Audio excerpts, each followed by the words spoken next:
Hello mga kagala, I'm Ronnie o gawanimi ninyo kay manglaag ta karon. Kawan ako akong mga buddy nga si Janjan o si John Mark. Sabay ta ninyo at tag Kamayu Beach Resort sa Tagpupungan, Samal. Part lang gyapon ni siya sa Babak Island Garden City of Samal. Going there, more or less mga 1.5 hour from Davao to Kamayu. So, ang birds per is 15 per person, pero kung naamoy motor, 90. Kung 4 wheels, 300 ang bayad. Tapos, ang pamasahe sa bao-bao, kung mag-commute mo, 150 per head. So, vice versa, all in all, pamasahe is 320. Birds to Kamayo din. Entrance fee sa Kamayo Resort is 200 per head ang overnight, then 150 ang detour.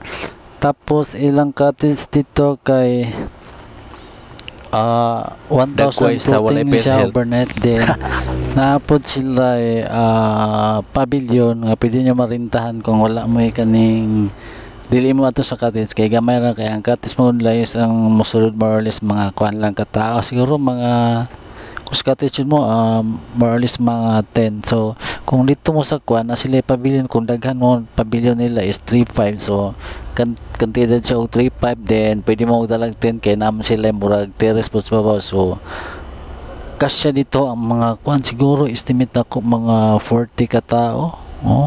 Inana jud. Tas kung magdala pod mo og tent, wala pa bayad, basta magkuha mo ka ng cottage or pavilion, so free na ang content kung namoy tintala tent or doyan or unsa pa dia, etc.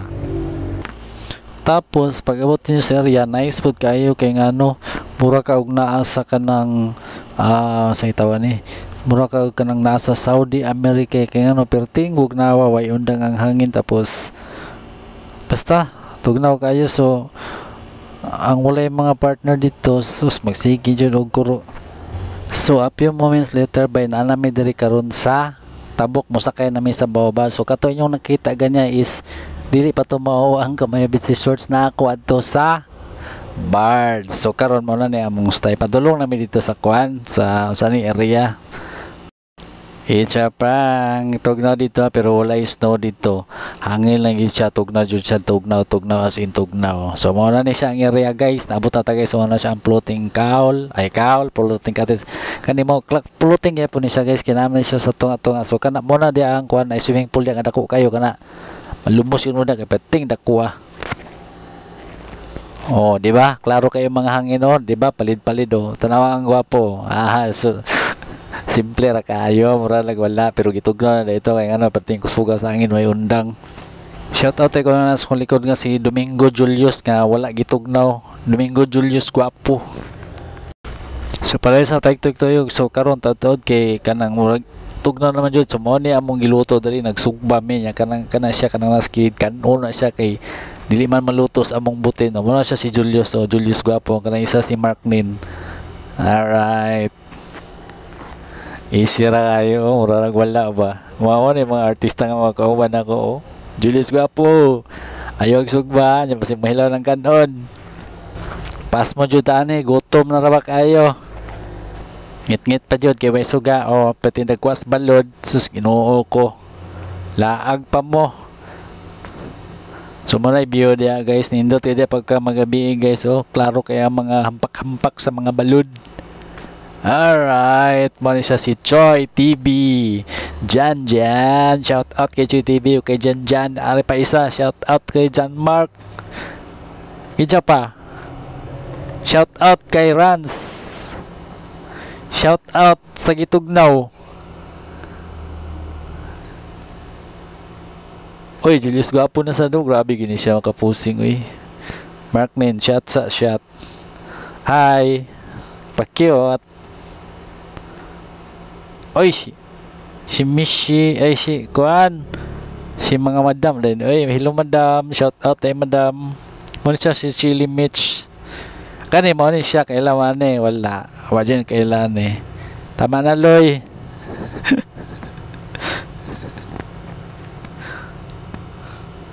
Sabak doy. Last na lang ito, last na, wala na last. Mao na gini siya ang pinakalas ay signgisi dia. Mao na ni ang pinakalas. Buntag naman din ay magduyan ni hapon mi ani king ano. Perting tugnawa kay kusog yapon kay hangin. Mao gyapon nga a day in my life. First time na ko nakaanhi og area nga way putol ang hangin. Sumoto kay nauna man bigata niya. Kani sila kay gipangtugnaw pa man, so mao ni nga nang luko pa ni sila. Higda na mi diri sa salog kay wa may balas diri, kahoy man itanan. Mao man ang gihimong tulay, gihimo kanang unsa ni, tulay gihimo na mugkatit tara o. Wa pa to na ulian baga pa napaisa o nga kuan gidungoy. Tuktugaok, matag buntag na. Diara. Tara mga nitibo, init og tubig.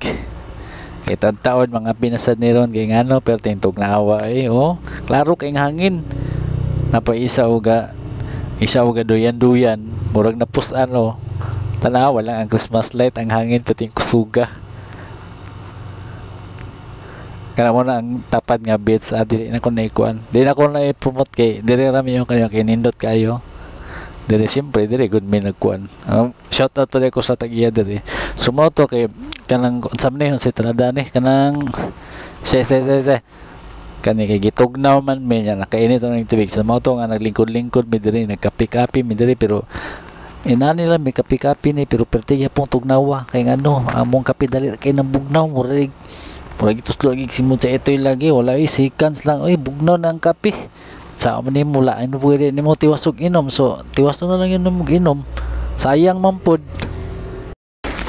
So diri guys kay naman ko fix kay so magseryoso ta guys na ako i-ikon sa inyo guys nga topic guys about sa PhilHealth ni guys. So kung ano mo diri mag-amping yun mo kay ano wala ba ipuldo ang atong PhilHealth karon kay ano gisiro budget nila kaya ang ingir priority nila ang ayuda ni Tambaluslos. Pero ang ayuda baya dili ba ingon na makadawat kadto yung mga pobre. Kabalo ka kung siya tungdol sa luwag bisag nakakotse nakapajiro o sa banay mo sakyanan dia basta dol ka sa luwag makadawat jud ka mao na pinaka kuan karon pinaka trending karon so dapat yun sa tuwa makialam na ta kay ngano kanang ayuda kaisa ra man na kaisa ra mo dawat ka bisag 5 mil mo dawat ka og 5 mil sa ayuda tapos karon bawion man na nila sa tulo ka tuig Ginoo ko pertinda kuwag mawala sa ato 5 mil ra ato ang ilha bilyon antakin nyo hapit na mag 3 years ang bagong administration karon kinsa may nakabalo dia nga naay kanang usa ni ay project nga nahuman ako wa jud kinabalan bisag isa promise wa jud kinabalan kung naa magay na trabaho katong nasudan na ni President Duterte so maora to ang pag nabalaan ako nga kipadayon pero gamay ra ang kanang bagong sa administration wala gyud ko na dugan nga bagong gi-construct build nya pertinda ko ag pundo may patukay PRRD sa una wa pagan inlingkod si PRRD ang mga adik wa na nanambling na lumbaan ay nagpanago kanang Samal Bridge dili man na kay BBM kay PRRD pa man na ang itanggal jud niya gyud katong kuan Mindanao Railway grabe kada ko ato nga project kuha na budget hantud karon pero nakagasto na ang gobyerno ato og 5 billion sumaon na nakagasto na og 5 billion unya giundang ang project unsaon man to perting sayanga sa kwarta pati ng bypass road gikan Panabo Padugdigos 45 kilometers man jud na ambot ug mahuman pa baka na nga hinay ng pagtrabaho ron. So break sa ta luto sa mi kay murag unsa naman gutom naman kay nang mata naman among mga madre de mo ni among luto diri pamahaw bulad sibuyas nagbatil og itlog si Ma'am Jane itlog na sa manok diri na itlog ni kuan sa iyang mister karon kay naman ta dis bukid so maghaling sa ta gamit ang kalayo na nanghirap pud may karahay ani kay may karahay. So kay wala naman nagpangawan balik na puta din sa topic ikaduhang topic.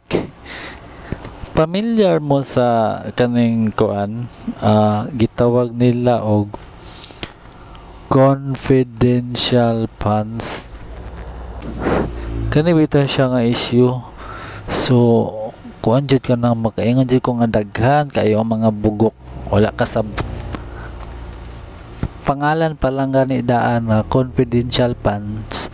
It means dili pwede ibulgar sa public.